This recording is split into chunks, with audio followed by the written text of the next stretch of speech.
haji utama kita akan diisi oleh Kiai Haji Fathur Rahman Kamar, LC MSI. Beliau sudah kita kenal luas di masyarakat dan seluruh Indonesia, bahkan dunia. Maka dari itu, saya nggak usah bacakan profil beliau, saya kira sudah pada punya. Jadi saya persilakan nanti Pak Fathur Rahman, nanti kalau ada pertanyaan setelah selesai taklim, kita buka saja tanya jawab, 1-2 pertanyaan kita jawab. Kita manfaatkan waktu seefektif mungkin. Tafadhol Ustadz Fathur Rahman Kamal. Ya, terima kasih ya, Gus Tova. Bismillahirrahmanirrahim. Assalamualaikum warahmatullahi wabarakatuh. Alhamdulillahirabbil alamin. Wa bihi nasta'inu ala umuri dunya waddin.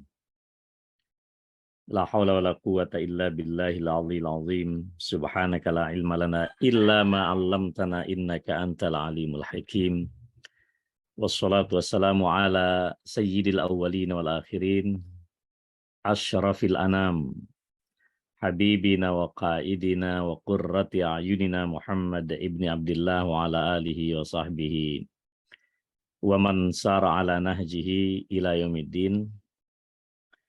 Yang saya muliakan, yang saya cintai, meskipun beliau masih dalam perjalanan, ayahanda teladan kita, reformis negeri ini, mantan Ketua Umum Pimpinan Pusat Muhammadiyah, Bapak Profesor Dr. Haji Muhammad Amin Rais,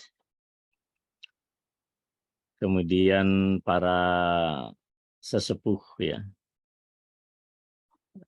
di Partai Umat,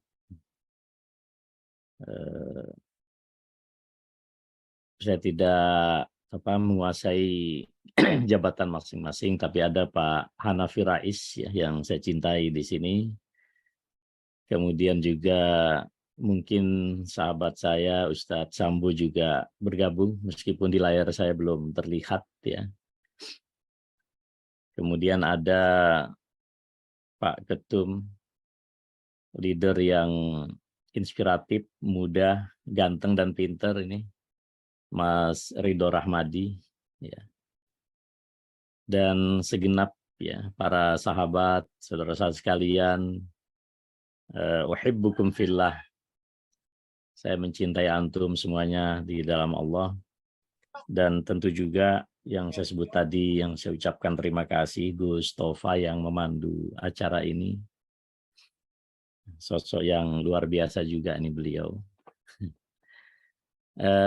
Para sahabat sekalian yang saya muliakan, tentu secara pribadi saya sangat bersyukur dan bergembira, tentu juga sangat berbahagia ada satu majelis ilmu ya, ngaji ya. Apa kepanjangannya Mas Tova itu? Taat ya, tapi yang saya ingat ini ada kata taat ya. Taati. Taati Taklim ya. Jumat pagi. Taklim Jumat pagi ya, taati. Ini saya kira dalam satu saf perjuangan, innallaha yuhibbul ladzina yuqatiluna fi sabilihi saffan ka'annahum bunyan marsus. Ini adalah saf yang saling menopang, saling menguatkan, saling bertaut, bukan hanya secara jasadiah, kalbunyan yashuddu ba'duhu ba'dha, seperti satu bangunan yang kokoh yang saling memperkuat. Tapi juga saya sangat yakin para sahabat di majelis ini orang-orang yang qalbu dan ruhnya dipertautkan, disenyawakan oleh Allah Subhanahu wa taala sebagaimana yang diajarkan oleh baginda Rasulullah sallallahu alaihi wasallam. Al-arwah junudun mujannadah, ma ta'arafa minha talafat wa ma tanakara minha ikhtalaf. Ruh-ruh orang yang beriman, ruh-ruh para pejuang, ibarat bala tentara yang saling bertaut, saling mengikatkan diri, saling bersenyawa, ya. Yang saling mengenal di antara ruh-ruh itu akan dijamin berada di dalam soft yang tegak lurus, ya, yang kuat, yang solid gitu ya. Namun ruh-ruh yang saling tidak mengenal itu cenderung untuk mengalami perbedaan pandangan, ya, perbedaan sikap, ya, perselisihan dan seterusnya. Karena itu para sahabat sekalian yang saya hormati, ya, eh, saya kira forum atau majelis seperti ini, ya, mekanisme yang sangat bagus, ya. Saya sangat senang sekali ketika Pak Hanafi kirim WA kepada saya, maka langsung saya jawab sendiko dawu. Sam'an wa ta'atan, ya, sami'na wa ata'na. Karena sebagaimana juga Rasulullah menyatakan, bagi orang-orang yang pingin melihat indahnya taman surga, maka hendaklah dia hadir di majelis-majelis ilmu. Jadi saya pribadi sangat berharap dan tentu juga berdoa majelis macam ini menjadi satu cara Allah, ya, menginspirasi kita untuk bukan saja mempertautkan akal, pikiran, jasadiah kita, tetapi lebih daripada yaitu adalah pertautan ruh-ruh para pejuang yang kira-kira kalau dalam bahasa Nabiullah Ibrahim alaihissalam, inni zahibun ila rabbi sayahdin. Saya sedang pergi menuju Tuhan, menuju Rabbku, dan saya sangat yakin Allah akan memberikanku petunjuk, mengantarku sampai tiba di tempat tujuan yang sangat mulia dan agung. Jadi saudara sekalian yang saya muliakan, juga seperti Nabiullah Musa alaihi salam, ya, ketika beliau membawa umatnya, ya, untuk diselamatkan dari serangan seorang raja dan pemimpin yang sangat zalim, yaitu Fir'aun, ya, dengan kegalauan yang sangat dahsyat, ya, para pengikut Nabiullah Musa alaihissalam menyatakan inna lamudrakun. Wahai Musa, kita nggak punya apa-apa, ya. Pasti kita akan dicekal, ya. Kita ini dikejar dan pasti akan tertangkap oleh mereka. Kita tidak punya infrastruktur apapun untuk mempertahankan diri dari kejaran Fir'aun yang sedemikian dahsyat, yang memiliki kelengkapan dan segala infrastruktur untuk menista orang-orang yang baik waktu itu. Namun jawaban Nabiullah Musa alaihissalam sangat indah. Kalla inna ma'iya rabbi sayahdin. Sekali-kali tidak. Fir'aun boleh memiliki bala tentara yang sangat kuat, sangat dahsyat, memiliki berbagai macam instrumen dan infrastruktur, ya, untuk menghabisi siapapun yang bertentangan dengan Fir'aun. Tapi Musa menyatakan, inna ma'iya rabbi sayahdin. Aku yakin sekali, ya, karena beliau tentu yakin alal haq, ya, di atas kebenaran. Saya yakin Allah selalu membersamai saya. Dan Allah juga yang akan menunjukkan jalan dan mengantarkan kepada cita-cita yang luhur, ya. Nah, para sahabat sekalian yang saya muliakan, narasi seperti ini saya kira penting, ya, bagi para mujahid, ya. Saya pribadi tidak begitu cenderung untuk menyatakan istilah politisi, ya, bagi para pejuang Muslim di medan politik. Saya lebih senang menyebutnya sebagai mujahid siasah, ya. Para pejuang di jalan politik, dan tentu tujuan kita sama, ya. Apapun kendaraan perjuangan kita, i'la'u kalimatillah litakuna kalimatullahi hiyal ulia, agar kalimat Allah la ilaha illallah, kalimat thayyibah ini tegak di muka bumi ini. Nah, saudara sekalian yang saya muliakan, para sahabat sekalian yang saya cintai di seluruh wilayah negeri kita, Republik ini, ya, dalam kehidupan kita tentu siapapun dia, ya, kita masih menyimpan berbagai macam persoalan-persoalan yang fundamental, ya. Kita sering merenung siapa sesungguhnya Tuhan yang menciptakan kita, di mana kita berada, mau kemana kita di dalam kehidupan ini. Dan bagaimana realitas kehidupan pasca kehidupan kita di bumi ini. Sebab bila tidak ada kehidupan, ya, sebagai lanjutan daripada kehidupan di bumi yang fana ini, maka sesungguhnya itu menunjukkan ketidakadilan Tuhan. Tetapi tentu itu sesuatu yang mustahil di hadapan Allah Subhanahu wa taala. Wa ma rabbuka bizallamin lil 'abid.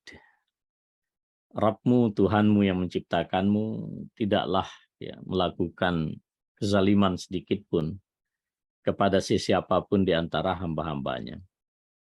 Artinya secara moral, dan mungkin dapat kita katakan ini satu postulat di dalam logika, di dalam cara berpikir orang-orang yang sehat. Kehidupan di dunia ini tidak boleh berakhir hanya di dunia. Tetapi secara logik, bila kita meyakini kehidupan keadilan Allah Subhanahu wa taala, maka kehidupan pasca kehidupan di dunia ini menjadi satu keniscayaan. Mengapa demikian? Masih banyak para pejuang di muka bumi ini, orang-orang baik, yang sampai mereka menjemput ajalnya, belum mendapatkan imbalan yang seharusnya mereka dapatkan. Betapa banyak para pejuang, ya, para syuhada, ya, yang menumpahkan darah mereka, bahkan di negeri kita, dan mereka orang-orang yang belum mendapatkan imbalan. Sehingga tidak ada satu hal yang bisa memberikan jaminan kedamaian di dalam kalbu kita, kecuali bahwa pasti ada kehidupan esok di akhirat, sehingga orang-orang yang begitu tulus niatnya di dalam berjuang dan melakukan kebaikan itu akan diberikan imbalan oleh Allah Subhanahu wa taala. Hal jazaul ihsan illal ihsan. Demikian pula sebaliknya. Betapa banyak para pelaku angkara murka, para pelaku kezaliman yang menghisap darah rakyat, yang menista tatanan hukum, yang mengeksploitasi kekayaan rakyat, dan seterusnya. Mereka hidup tenang di bumi ini. Bahkan mungkin mereka akan dimakamkan dengan prosesi yang begitu menakjubkan. Kalau mereka mengakhiri hidupnya begitu saja dan tidak ada konsekuensi apapun pasca kehidupan di muka bumi ini, tentu Allah tidak adil.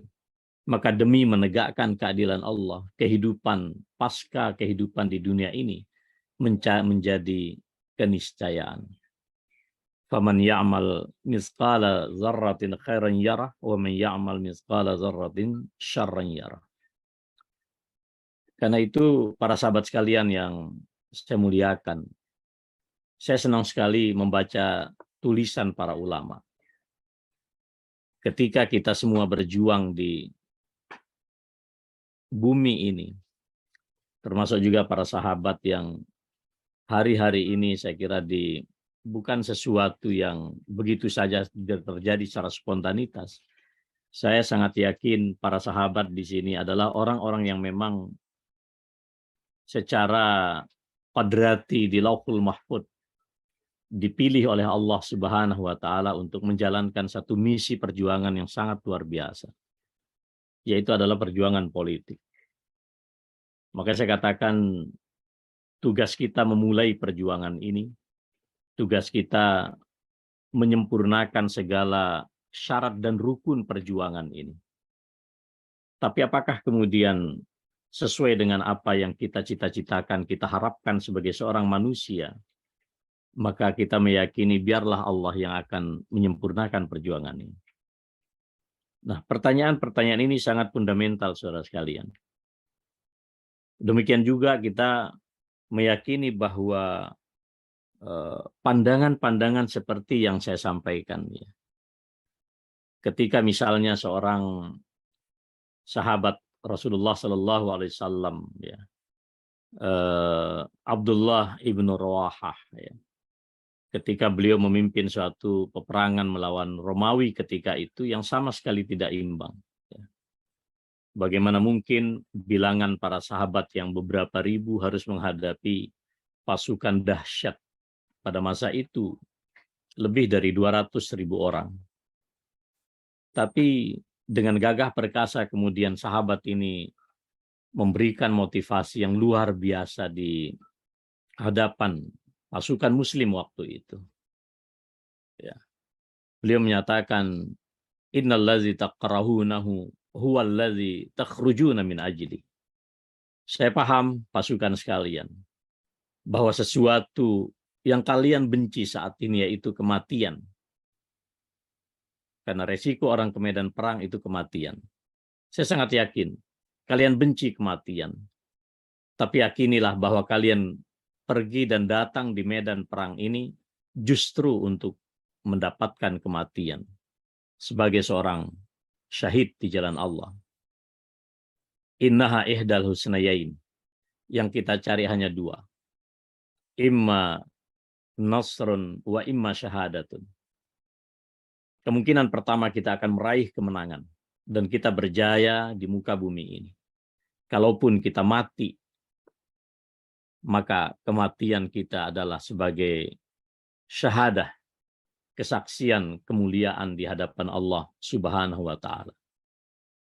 La nuqatiluhum bi'adadin wala quwwah. Kita tidak pernah menghadapi dan memerangi mereka dengan bilangan bala tentara, dengan infrastruktur peperangan. Sama sekali tidak. Innama nuqatiluhum bihadzal din allazi akramana Allahu bih. Kita hanyalah menjalankan misi suci. Kita memerangi dan menghadapi mereka karena amanah agama ini, di mana Allah memuliakan kehidupan kita dengan agama ini. Nah, para sahabat sekalian yang saya muliakan, ini pandangan hidup. Ini adalah spirit perjuangan kita. Bahwa tujuan kita bukan semata-mata apa yang ada di muka bumi ini. Para sahabat yang mulia di sisi Rasulullah Sallallahu Alaihi Wasallam, mereka merelakan nyawanya, bertumpah darah mereka. Begitu juga para pahlawan kita di Republik ini. Tidak semua mereka mendapatkan imbalan atas apa yang mereka lakukan, tetapi saya sangat yakin mereka adalah orang-orang yang luar biasa. Para syuhada, kata para ulama, mereka orang-orang yang dikuburkan tidak perlu mengganti pakaian yang melekat di jasad mereka. Karena pakaian di jasad mereka, itulah pakaian mereka di akhirat. Mereka pun tak perlu disucikan seperti dimandikannya jasad-jasad yang biasa. Mengapa? Karena jasad mereka yang suci di dunia, suci pula jasad mereka di hadapan Allah Subhanahu wa taala. Jangan pernah kalian menyangka bahwa orang-orang yang terbunuh di jalan Allah mati sebagaimana jasad-jasad itu mati. Mereka orang-orang yang hidup. Mereka orang-orang yang dimuliakan di hadapan Allah dan mereka diberi rizki oleh Allah Subhanahu wa taala. Hanya kita tidak tahu bagaimana bentuk kehidupan mereka. Nah, pandangan-pandangan semacam ini para sahabat sekalian yang saya muliakan, ibarat ruh bagi jasad kita. Demikian pula di dalam berjuang, dia menjadi spirit yang sangat fundamental. Apa sebetulnya yang kita cari? Ada banyak para pelaku dan aktivis politik, ya, aktivis sosial keagamaan, ya. Mereka begitu saja mengakhiri kehidupan di dunia ini. Tetapi barangkali mereka akan hanya diingat sehari, 2 hari, bahkan sebulan lah paling lama. Setelah itu hilang begitu saja. Tetapi kalau yang kita cari adalah Allah Subhanahu wa Ta'ala, maka Allah itu kekal. Maka ingatan, ya, catatan itu juga akan abadi. Ya. Inna nuhyil mauta wa naktubu ma qaddamu wa atharahum wa kulla syai'in ahsainahu fi kitabim mubin. Kata Allah di dalam surat Yasin, ya, sesungguhnya kami zat Allah yang maha menghidupkan orang-orang yang telah mati. Dan kami mencatat semua monumen perjuangan mereka, semua jejak jihad perjuangan mereka kami catat. Tidak ada sesuatu yang luput yang kami catat di dalam catatan-catatan yang jelas, kata Allah Subhanahu wa Ta'ala. Ini spirit para sahabat sekalian. Apa yang kita cari? Madza nurid wa madza turidun. Apa yang kita inginkan dan apa yang kalian inginkan. Nah, pandangan semacam ini saya sangat yakin merupakan pondasi bagi cara pandang kita terhadap sesuatu.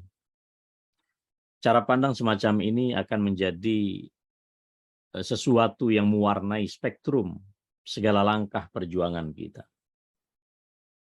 Apalah makna kemuliaan di dunia, kemenangan di dunia, dieluk-elukan, dibangga-banggakan, kadang dengan cara-cara yang penuh manipulatif, ya, dengan cara-cara yang sama sekali tidak dibenarkan oleh akal dan nurani kita. Tapi yakinlah semua itu akan berakhir di hadapan Allah Subhanahu wa Ta'ala. Juga penting kita sadari para sahabat sekalian, ya, ketika kita menghadapi berbagai macam realitas di hadapan kita, dari hal-hal yang sangat mikro, yang kecil terjadi di lingkungan dan diri kita sendiri, termasuk pada skala yang sangat besar global, ya, bahkan antar peradaban, kita melihat, ya, berbagai macam kontradiksi terjadi di hadapan kita, berbagai macam hal-hal yang berlawanan, bertentangan, berhadap-hadapan terjadi di depan kita. Ya. Perbedaan pandangan sikap politik, perbedaan pandangan terhadap isu-isu apapun yang menyangkut hajat masyarakat, perbedaan pandangan tentang bagaimana kita harus menjalani kehidupan kita, berbagai macam pertentangan ideologi dan seterusnya. Saya hanya ingin mengatakan kepada kita bahwa asas yang paling mendasar bagi semua pertentangan itu bukanlah sesungguhnya perbedaan pandangan politik atau orientasi-orientasi tertentu, tetapi yang paling dasar justru pertentangan itu pertentangan pandangan hidup, as-sira' bainal haqqi wal batil. Ini konfrontasi yang bersifat abadi antara al-haq. Oleh karena itu ada ahlul haq, wa ada juga ahlul batil. Tapi yakinlah orang-orang ahlul haq, hizbullah, yang masuk kepada golongan Allah Subhanahu wa Ta'ala, mereka itu adalah orang-orang humul ghalibun, orang-orang yang dimenangkan oleh Allah Subhanahu wa Ta'ala. Nah, para sahabat sekalian yang saya muliakan, pandangan yang saya sampaikan ini sesungguhnya di dalam penjelasan para ulama itu bermuara pada satu kata yang disebut dengan tauhid. Nah, kita sebagai makhluk Allah, hamba Allah Subhanahu wa Ta'ala, saya bacakan satu paragraf. Qadat hikmatullahi wa iradatuhu an yakhluqa Adam wa an yaj'alahu wa zurriyyatahu khulafa fil ard liyaqumu bi'imaratiha wifqa manhajillahi ta'ala wa syari'atih fayuhaqqiqu bidzalika ghayata wujudihim tauhidan lillahi wa ibadatan lahu wa ta'ah. Sahabat saya ini Pak Muhajir insya Allah paham ini. Jadi saya bacakan Kang Muhajir. Jadi konsekuensi logis daripada hikmah Allah dan kehendak Allah yang prerogatif ya. Ketika Allah menciptakan Adam alaihissalam dan menjadikan keturunannya sebagai para khalifah, sebagai para pemangku amanat kekhalifahan di muka bumi. Tujuannya jelas, agar mereka memakmurkan kehidupan di bumi ini. Apakah hanya memakmurkan? Tidak. Wifqa manhajillah.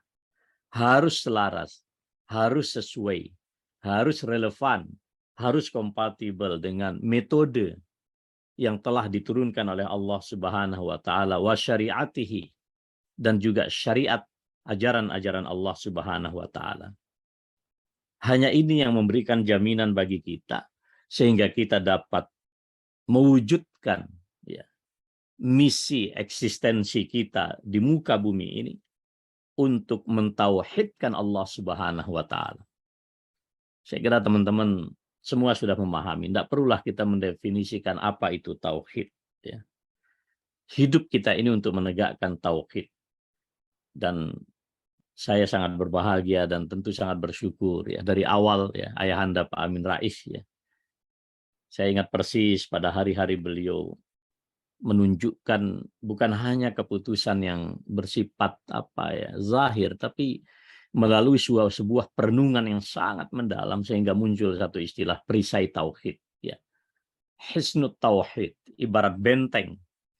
Tauhid ini harus dipertaruhkan, harus diperjuangkan, harus diproteksi ya.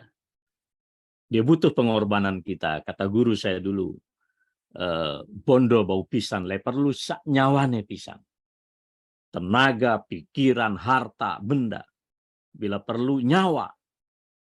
Ini untuk mempertahankan tauhid yang berada di tengah perisai yang telah disepakati.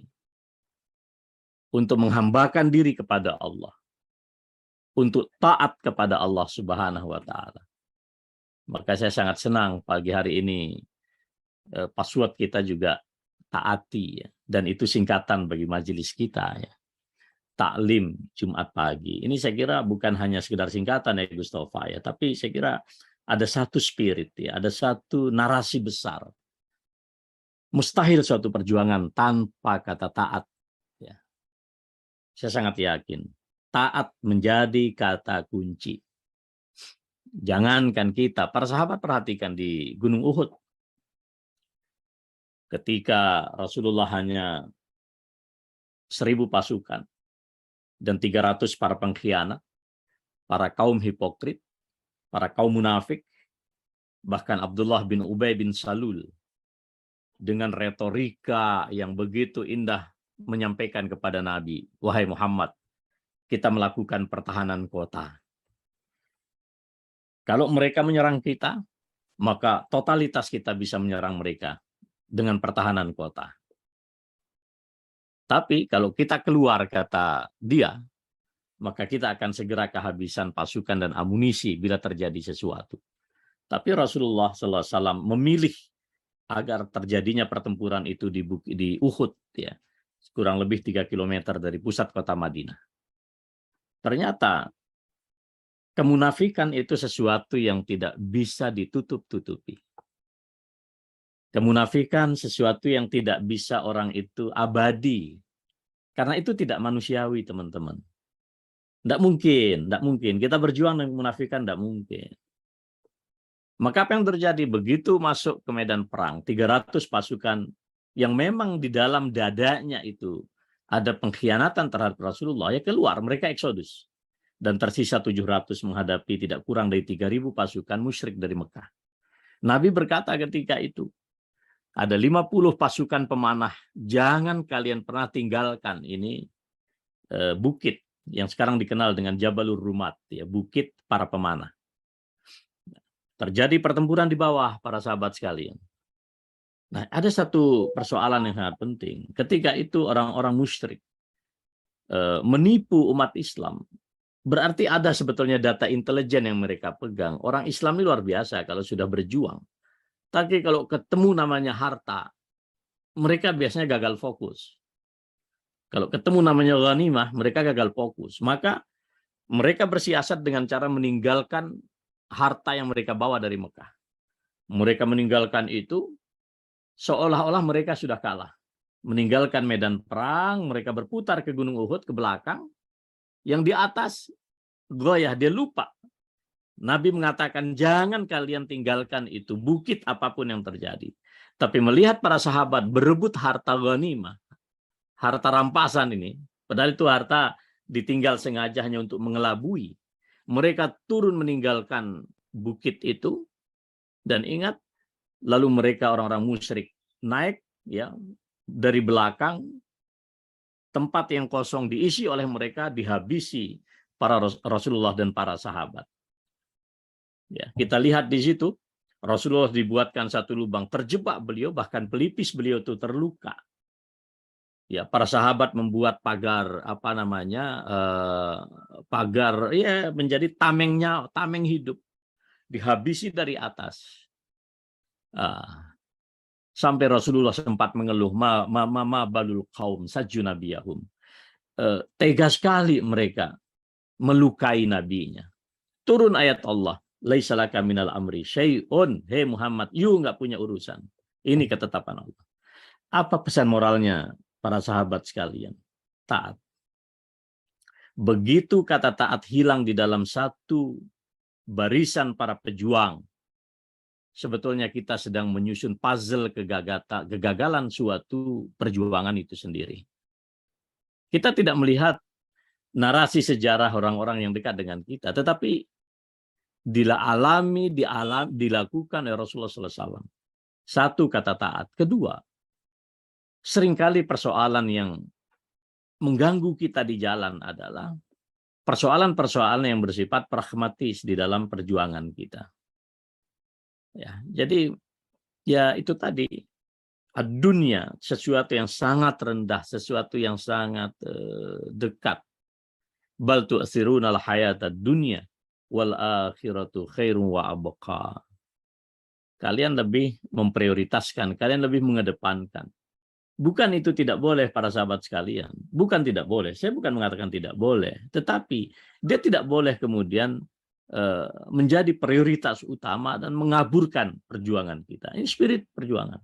Maka kata taat ini bukan sekedar instruksi, bukan sekedar perintah eksekutif, bukan.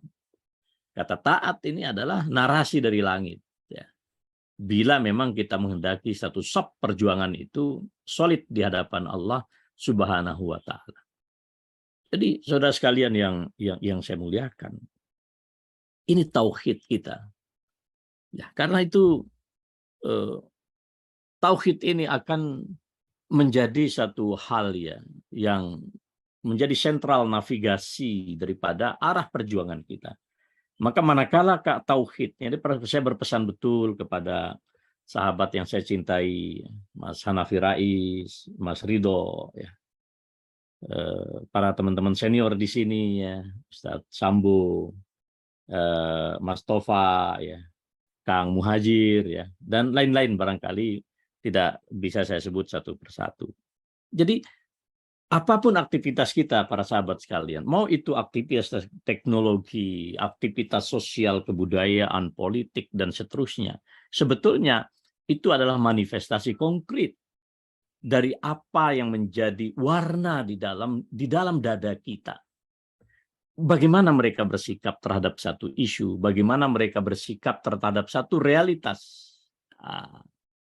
Itu sesungguhnya manifestasi perwujudan yang sangat konkret dari apa yang ada di dalam kolbu. Ya. Karena Rasulullah memberikan ilustrasi satu teko yang kita miliki. Ya. Kalau teko itu berisi susu, maka yang keluar pun juga susu. Tapi kalau teko itu na'udzubillah berisi racun, tidak mungkin kita sanggup berlama-lama untuk berkamuflase, berpura-pura. Dia akan keluar apa adanya. Jadi para sahabat sekalian yang semua saya muliakan, semua aktivitas kehidupan kita sesungguhnya adalah kalau boleh dikatakan spektrum ya yang sangat luas itu ibarat orang melemparkan satu batu ke tengah air ya, maka dia akan berputar terus. Tapi saya ingin mengatakan sumber daripada energi itu ada pada batu yang dilemparkan. Dan itulah kuantum yang kita miliki, spirit kuantum yang kita miliki. Nah, saudara sekalian yang saya muliakan, syahadatut tauhid, kalimat thayyibah, la ilaha illallah, yang kemudian disimbolkan dengan sayap perjuangan ini, jihad dakwah ini dengan perisai tauhid ya. Ini menjadi apa saya katakan menjadi soko guru ya. Ada banyak pilar-pilar di dalam perjuangan ini, tetapi tauhid ini menempati posisi yang sangat luar biasa. Ya, ibarat di dalam sholat, ya, ibarat dalam Islam itu adalah as-sholat. As-sholatu imaduddin. Sholat itu pilar agama ini. Bahkan batas garis antara keimanan dan kekufuran adalah sholat. Barang siapa yang meninggalkannya, faqad kafara. Maka saya ingin mengatakan, tauhid di dalam manifesto perjuangan kita, itu adalah garis pemisah bainal haq wal batil, bainal iman wal kufur.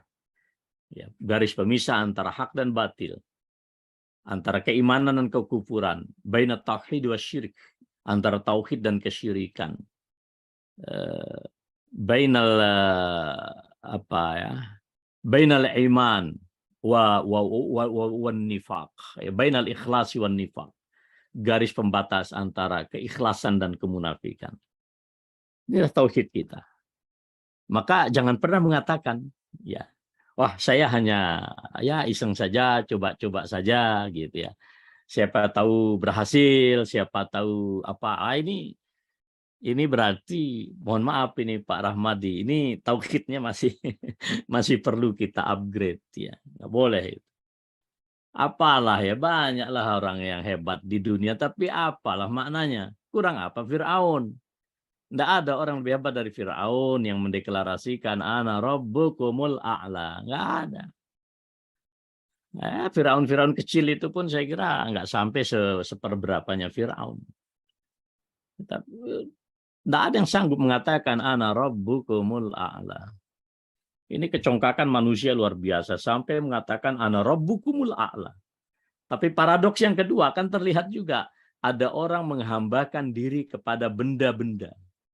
Dulu orang secara konvensional mengatakan syirik itu pergi ke satu pohon, melakukan mitos-mitos tertentu, ritual-ritual tertentu kepada benda-benda alam.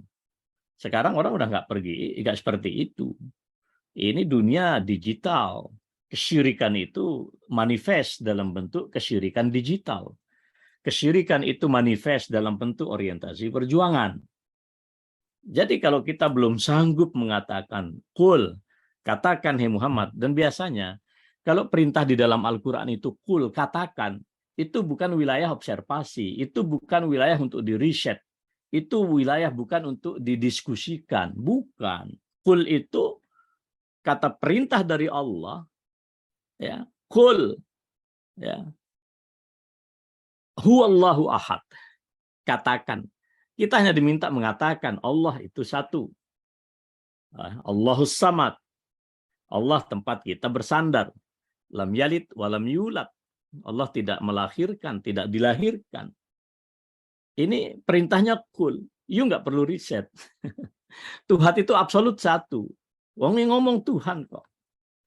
Qul hadhihi sabili ad'u ila Allahi ala basiratin ana wa manittaba'ani. Katakan hai Muhammad, ini jalanku. Aku ad'u ila Allah. Saya konsisten di atas jalan ini, menyeru kepada Allah dan sesiapapun yang mengikutiku. Jadi jalan perjuangan itu konkret, teman-teman sekalian, bukan sesuatu yang bersifat ambigu. Ya. Jadi kalau ada ditanya, ilayana anta Mas Topa, Anda mau kemana Pak Topa? Ya jawabannya seperti Nabiullah Ibrahim, inni zahibun ila rabbi. Saya sedang menuju kepada Allah. Ya kendaraan Anda sekarang misalnya yaitu melalui jihad as-siyasah, jihadus siyasah. Ya enggak kurang kemuliaannya daripada jihadul ulama, tidak kurang kemuliaannya daripada jihadus syuhada, jihadnya para syuhada di medan perang, enggak kurang. Ya, kompleksitasnya pun sangat dahsyat. Jadi ini taukul. Nah, jadi bukan wilayah riset.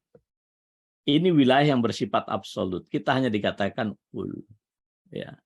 Oleh karena itu, saudara sekalian, sama dengan yang saya katakan tadi. Kul inna solati, sesungguhnya solatku, wa nusuki ritualku, ya, wa mahyaya, wa mamati hidupku, matiku, lillahi rabbil alamin. Ya, jadi Anda harus meyakini ketika Anda menyusun, taruhlah Allah akan mentakdirkan kejayaan bagi sayap perjuangan dan dakwah politik ini. Saya paham betul ya bagaimana Mas Ridho Rahmadi dan para sahabat ya. Saya pun melihat badannya Pak Rahmadi ini, Masya Allah, lebih ramping tapi juga menjadi lebih ideal misalnya. Tidak ada yang disia-siakan oleh Allah Subhanahu wa Ta'ala. Ya. Sesaat yang kita didedikasikan di hadapan Allah, mengurangi tidur kita karena kita sibuk di dalam membuat satu narasi perjuangan besar yang akan menjadi manhaj, mabda, prinsip perjuangan kita, itu bagian daripada lillahi ta'ala. Sama dengan kita Allahu Akbar ketika sholat, sama dengan ruku kita ketika sholat, sama dengan sujud kita ketika sholat. Jangan pernah memaknai ibadah itu hanya ritual. Jangan pernah memaknai ibadah itu hanya di masjid. Jangan pernah memahami ibadah itu hanya sholatul lail. Tidak. Ya. Ini adalah jihad kita. Ini adalah perjuangan kita. Jadi para sahabat sekalian yang saya muliakan, ya, sekali lagi saya tidak tentu tidak ingin lebih banyak lagi menggarami lautan ini Pak Rahmadi. Jadi kata orang Madinah itu tidak mau menjual kurma kepada penduduk Madinah. Kenapa? Karena penduduk Madinah itu ya petani kurma. Sebagaimana juga tidak mau menjual ikan kepada penduduk Jeddah karena Jeddah itu dekat dengan Laut Merah, banyak ikan gitu. Nah begitu juga saya di sini. Saya hanya memahami dari apa yang dipesankan oleh Pak Hanafi Rais ya.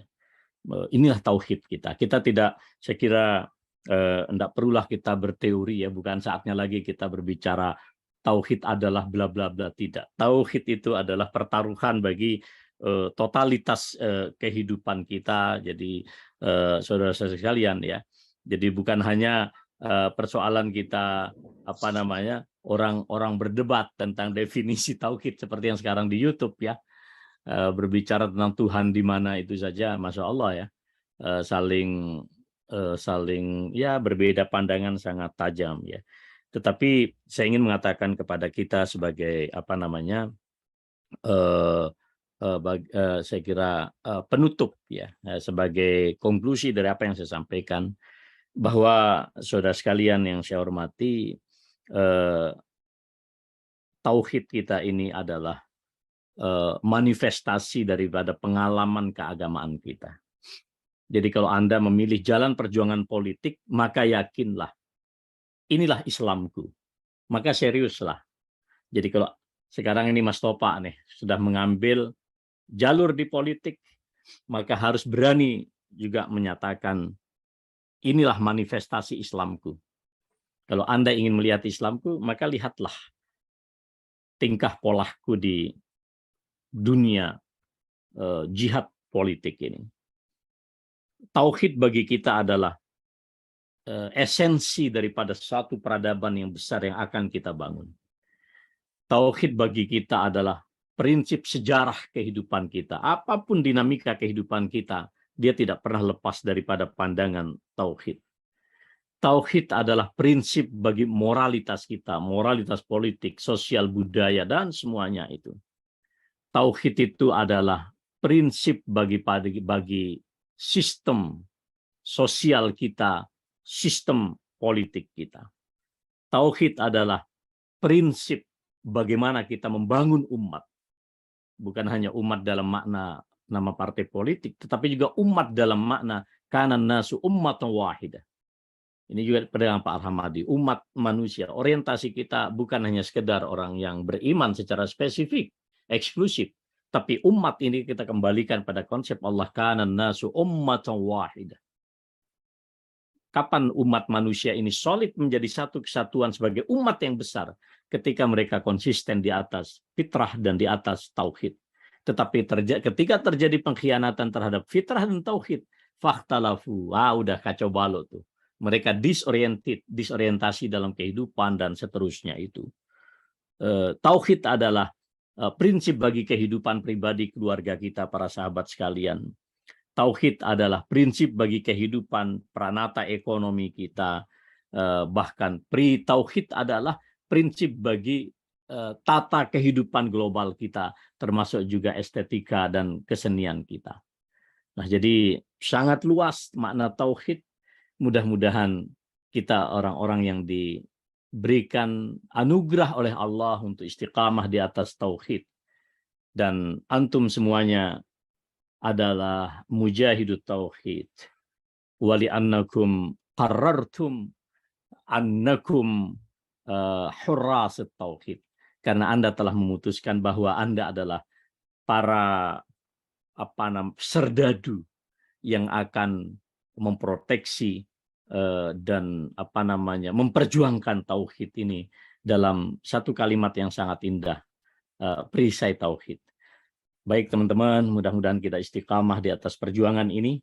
Nasrun minallahi wa fatun qarib wa basyiril mu'minin. Ingat, kemenangan dari Allah, bukan dari siapapun. Nasrun minallah, dari Allah. Ya, pertolongan dari Allah. Kemenangan dekat. Kemenangan itu sangat dekat. Kapan? Wallahu a'lam, tapi dekat. Wa basyiril mu'minin, dan gembirakanlah orang-orang yang konsisten beriman. Wassalamualaikum warahmatullahi wabarakatuh. Waalaikumsalam warahmatullahi wabarakatuh. Rasa-rasanya kurang waktu untuk mengikuti kajian pagi ini, namun waktu pula yang membatasi. Saya tidak perlu menyimpulkan, tetapi ada satu garis merah yang perlu saya sampaikan, satu kalimat saja, bahwa tadi tauhid adalah manifesto perjuangan kita. Dalam manifesto perjuangan kita itu adalah garis pemisah banyak hal. Tapi yang saya garis bawahi adalah al-haq dan batil. Pemisahnya di situ. Ustadz, kalau nggak salah Rasulullah itu 23 tahun dakwah, 10 tahun pertama di Mekah juga menancapkan ketauhidan ini. Ya, Jadi iya. memang sangat penting. Sahih. Baik, saya tidak perlu berpanjang, tapi ini ada waktu sedikit untuk tanya jawab. Barangkali ada, tapi kalau tidak ada kita akan tutup ya nanti. Tapi ini tadi saya banyak catat, banyak hal yang perlu kita follow up nanti pada tema yang akan datang. Misalkan soal siasat itu di surat As-Saff ya, itu banyak nanti bisa dikaji pada waktu yang akan datang. Saya kira penting untuk partai umat ini soal siasat ini, dan nanti insya Allah kita lanjutkan pada tema yang akan datang. Saya tidak lihat ada resen di sini, berarti sudah jelas sekali ya, nggak ada pertanyaan. Alhamdulillah, alhamdulillah. Alhamdulillah. Mungkin ada tambahan dari Mas Ridho atau Mas Hanafi atau Pak Sekjen, barangkali mau menambahin sedikit soal mengomentari tentang tema pada pagi hari ini. Cukup. Silakan.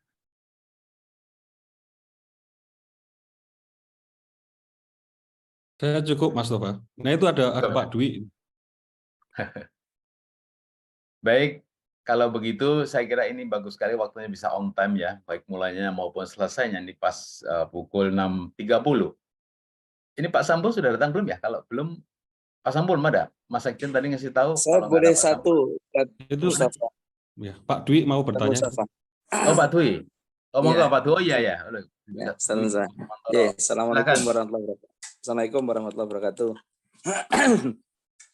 Ustadz Fatur Rahman yang saya hormati, alhamdulillah. Tadi saya sangat tertarik ya dengan istilah mujahid politik ini. Saya menarik ini sebenarnya. istilah mujahid politik ini. Karena selalu kita bicara sebagai seorang politisi lah kira-kira. Artinya istilah ini menurut saya menjadi satu yang esensial sesungguhnya. Artinya kalau kita bicara ini politik adalah sebagai jalan jihad, itu tentu adalah sesuatu yang luar biasa. Nah, tapi pertanyaannya adalah Ustaz, kita ini kan di dalam satu kondisi politik kita ini kan dalam posisi arus yang luar biasa kapitalistik gitu, di mana semuanya ya sebenarnya bukan tidak ada di politik ya, karena mungkin kiblat negara kita itu menjadi kapitalistik, semuanya kemudian ukurannya adalah ukuran kapitalis gitu. Baik ekonomi juga begitu sebenarnya. Artinya dalam posisi itu kehormatan seseorang itu ukurannya adalah kapital, modal, uang lah kira-kira. Nah, termasuk kalau kita bicara politik hari ini juga begitu. Nah, kita ini sebagai kader Partai Umat ini dalam posisi yang menurut saya juga tidak mudah gitu. Kan kalau kita bicara politik itu kan, kalau dalam pemilihan itu kan popularitas kan dan elektabilitas kan kira-kira gitu ya. Popularitas hari ini ditopang dengan banyak cara gitu kan, termasuk masuk got itu ya untuk populer lah kira-kira gitu ya. Nah, branding, positioning dan seterusnya itu kemudian menjadi satu yang diupayakan. Bahkan kemudian polesnya pun juga kadang-kadang sudah tidak rasional. Tapi hari ini terjadi gitu. Bahkan sebuah iklan caleg itu sampai jungkir balik gitu, sampai kepalanya dikasih di bawah gitu ya. Ya mungkin dalam bahasa komunikasi entertain, komunikasi ini juga ya tentu akan berbeda. Tetapi maksud saya maknanya itu kemudian kebenaran, kemudian ketidakwajaran ya dalam sebagai seorang manusia itu kemudian ditunjukkan secara nyata gitu. Nah, inilah arus yang kita ini hadapi gitu Ustaz. Saya beberapa kali gitu ya terlibat dalam sebuah proses-proses politik, mengajukan orang-orang baik gitu kira-kira. Tapi begitu bertarung secara elektoral ya kalah gitu.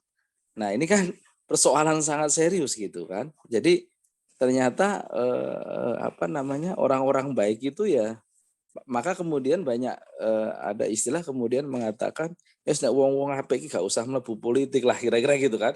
Nah, itu kan jadi kacau gitu kan, karena orang-orang baik yang kita sodorkan di publik karena mungkin dia tidak mungkin populer ya, bahkan ada beberapa kejadian-kejadian politik saya kira kita lihat gitu sangat populer bahkan dikenal cukup ini, tapi begitu sudah elektoral gitu kan, apalagi kemudian ada istilah wani piro, bayar piro dan sebagainya, itu kemudian lebur itu seorang mujahid politik itu udah menjadi nggak bisa bergerak lagi lah. Ini kan persoalan pragmatisme yang luar biasa gitu. Nah, hari ini kita di arus itu Ustaz gitu kan. Nah, maka pilihannya adalah kemudian melawan arus itu kan, ya tentu itu satu yang luar biasa gitu, tapi juga sangat tidak mudah gitu. Nah, mungkin ini saya kira bagaimana ini posisi kita kalau kita bicara sebagai mujahid politik ini. Ya tentu kalau kita apapun namanya perjuangan itu kan ya tujuannya adalah pasti juga kita ingin satu kemenangan kan, kemenangan dunia, kemenangan akhirat lah kira-kira gitu. Nah, tapi sisi yang lain ya kita mengalami kondisi yang luar biasa, dan itu realitas yang saya kira kawan-kawan, sahabat-sahabat semua juga mengalami gitu ya. Ya terutama yang sudah biasa bertarung di ruang-ruang itu gitu. Kalau saya pribadi ya pengalaman hanya kemudian di belakang layar, tapi secara langsung. Tapi saya melihat memang orang-orang baik tidak cukup kalau tidak punya kapital ya, kan kacau sekali gitu. Nah, ini kan bisa ditangkap maksudnya Ustaz ya. Terima kasih. Mungkin itu Ustaz. Ya. Assalamualaikum warahmatullahi wabarakatuh. Salam.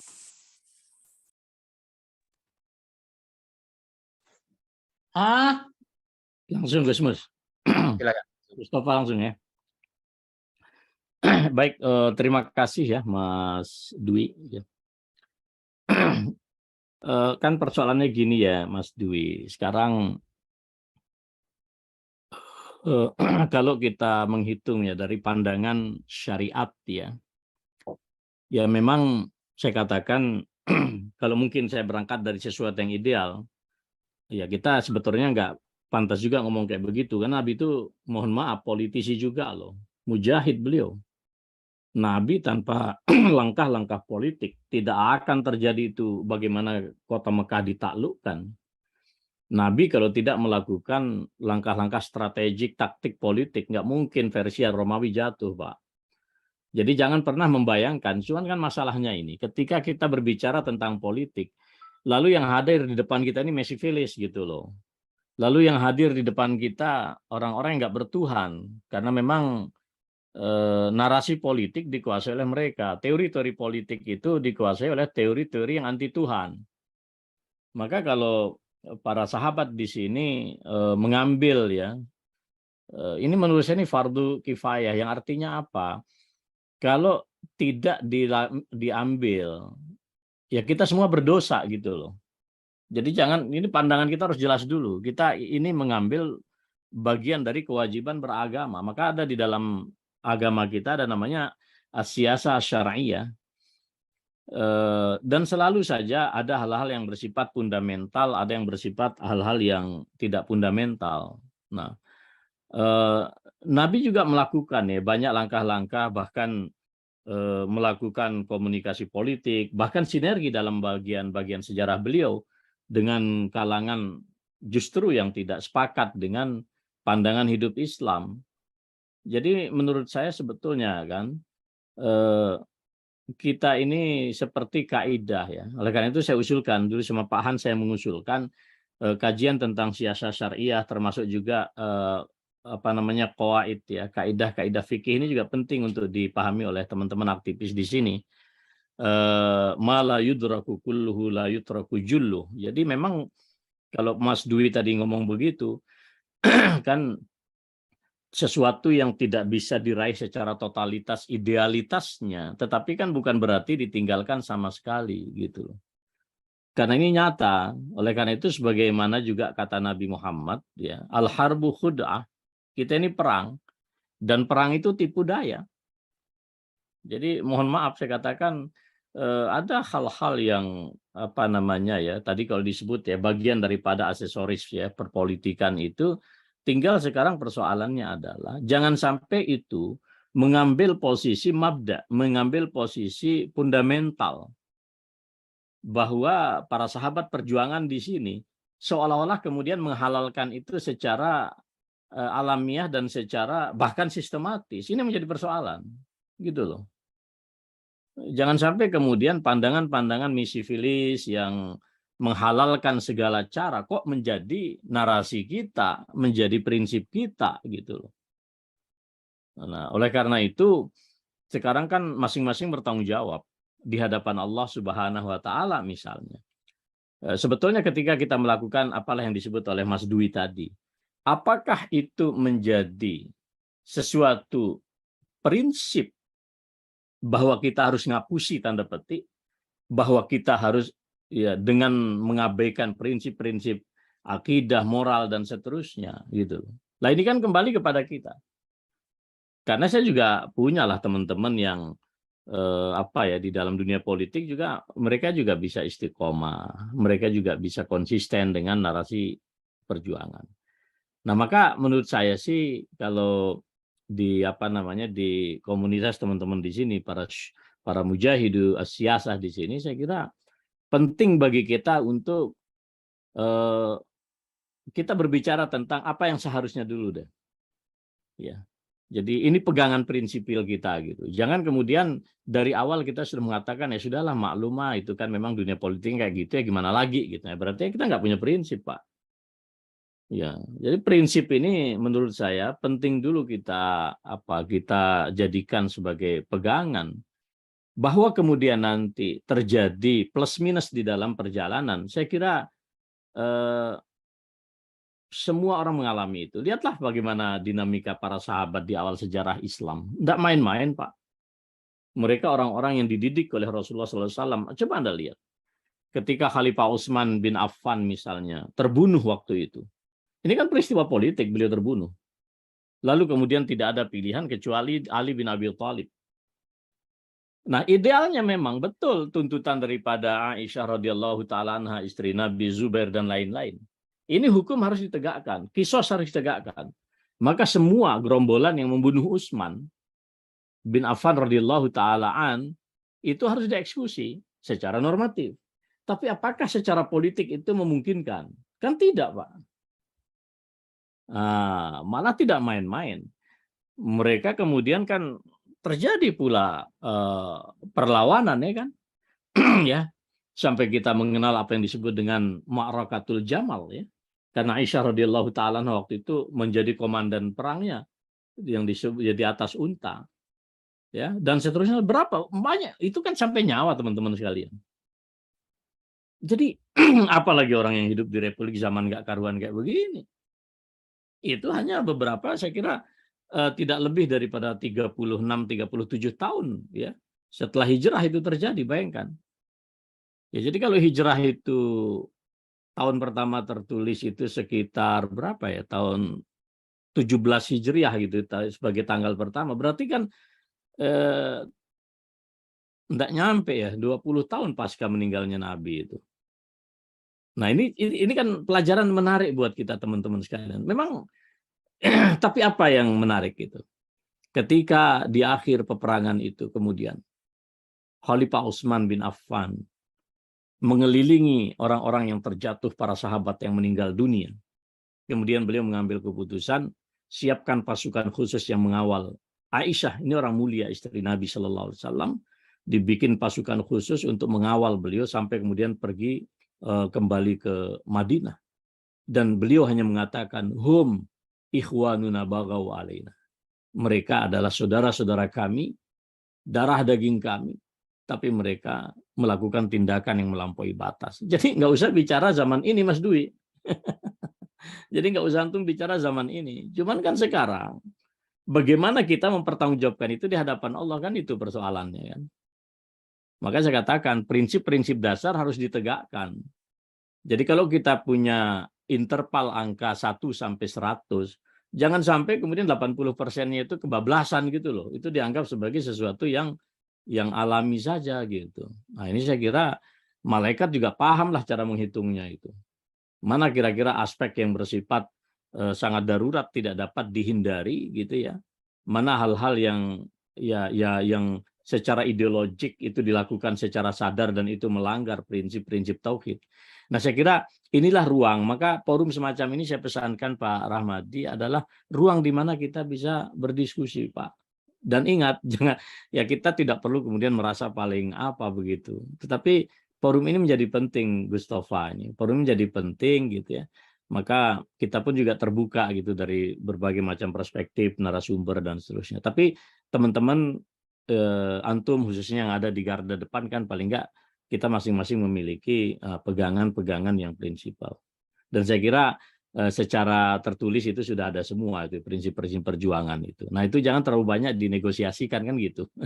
Nah, saya kira itu aja ya Mas Dwi ya. Jadi tadi sengaja saya ambil jauh ya, apalagi kita gitu. Jika para sahabat saja juga beristihad, maka di dalam pandangan Ahlussunnah wal Jamaah, mengapa mereka tetap dikategorikan sebagai adul ya, orang-orang yang tetap adil, berintegritas dan seterusnya, karena narasi yang ada pada saat itu tidak sebagai sesuatu politik ansih gitu ya, apalagi pragmatis. Mereka dalam konteks beristihad ya. Jadi Utsman bin Affan radhiyallahu taala mengambil sikap politik itu juga bagian daripada ijtihad beliau, termasuk juga yang dilakukan oleh Aisyah dan para sahabat yang lain juga dalam konteks, dalam pandangan mereka kebenaran harus ditegakkan. Nah, tetapi kan suasana juga tidak memungkinkan. Maka kalau mereka ini kita anggap sebagai orang yang berijtihad, maka ya kalau dia benar dapat 2, kalau dia keliru dapat 1. Nah, persoalannya kembali kepada kita, apakah kita jujur di hadapan Allah ketika kita ini berijtihad atau memang menghalalkan yang haram? Nah, ini saya kira pertanyaan yang sangat penting ya. Saya kira demikian ya Gustofa ya, dan teman-teman sekalian para sahabat. Wallahu taala alam bisawab. Demikian sahabat-sahabat semuanya kajian pada pagi hari ini, dan Ustaz Sambu ternyata belum masuk ke room Tapi saya lihat ada Syekh Ustadz Bukhari Muslim baru masuk, nggak apa-apa. Kami persilakan UBM untuk menggantikan posisi Pak Sambo ya, membacakan doa penutup untuk kajian pada pagi hari ini. Tafadhol Ustadz UBM udah dapat sinyal yang bagus belum? Tadi kayaknya putus-putus sinyalnya. UBM?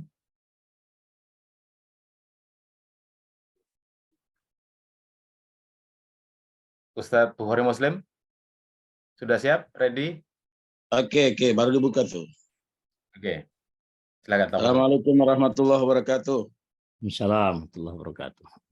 Mari kita tundukkan hati, kita hadirkan jiwa sejenak bermunajat kepada Allah. Semoga segenap usaha kita, semua mujahadah kita mendapat ridha Allah dalam melaksanakan tugas kita untuk menegakkan keadilan dan melawan kezaliman. Al-Fatihah.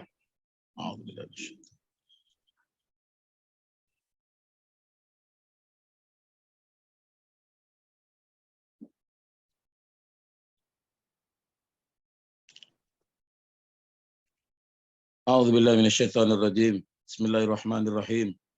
Alhamdulillahi rabbil alamin. Hamdan syakirin, hamdan na'imin. Hamdan yuafi na'amahu wa yukafi mazidah. Ya Rabbana lakal hamd kama yanbaghi li jalali wajhikal karimi wa 'azimi sultanik. Wa salawatullahi wa salamu ala khatamil anbiya'i wal mursalin wa ala alihi wa sahbihi ajma'in. Allahumma ya Rahman ya Rahim, ya Aziz ya Ghaffar, ya dzal jalali wal ikram.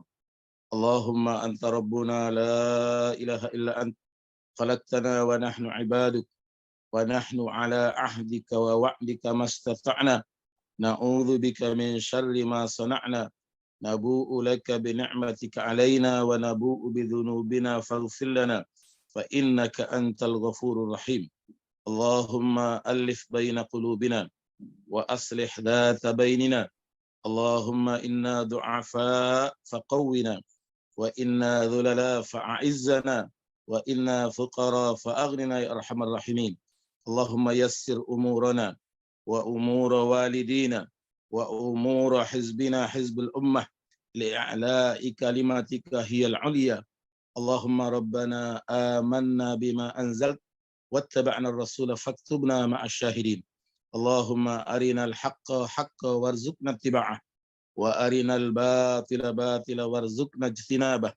Rabbana faghfir lana dhunubana wa kaffir 'anna sayyi'atina wa tawaffana ma'al abrar. Allahumma inna nas'aluka al-'afwa wal 'afiyah wal mu'afata ad-da'imah fi dinina wa dunyana wa ahlina wa amwalina. Allahumma ighfir lana wa liwalidina warhamhum kama rabbawna shighara ولجميع المسلمين والمسلمات والمؤمنين والمؤمنات الأحياء منهم والأموات. اللهم ربنا آتنا في الدنيا حسنة وفي الآخرة حسنة وقنا عذاب النار. وصلى الله على خير خلقه وعلى آله وصحبه. سبحان ربك رب العزة عما يصفون وسلام على المرسلين وآخر دعوانا والحمد لله رب العالمين. السلام عليكم ورحمة الله وبركاته. Waalaikumsalam warahmatullahi wabarakatuh. Syukron Ustadz Bukhari Muslim. Demikian kajian perdana Ta'ati Ta'lim Jumat pagi pada pagi hari ini. Semoga membawa manfaat bagi kita semua.